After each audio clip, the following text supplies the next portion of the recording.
I finished the row cover, and it's exactly 10 feet wide, and I really had a hard time getting it under the board and bricks because it didn't give me much to put the board on top of.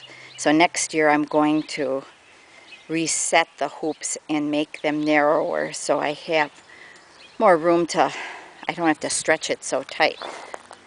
I don't want it to tear. So we'll see how this works. I hope it doesn't get too cold. It's supposed to help with frost damage too, and most of the plants in there are cold tolerant, so we'll see.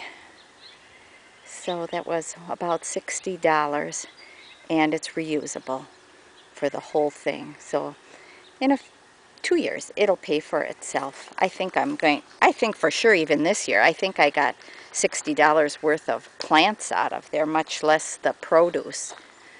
And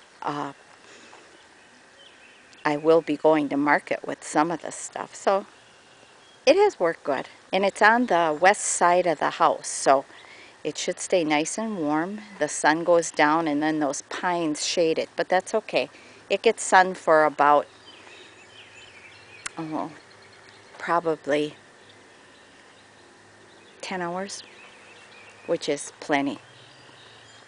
Now we can go walk and look at the garden, I think.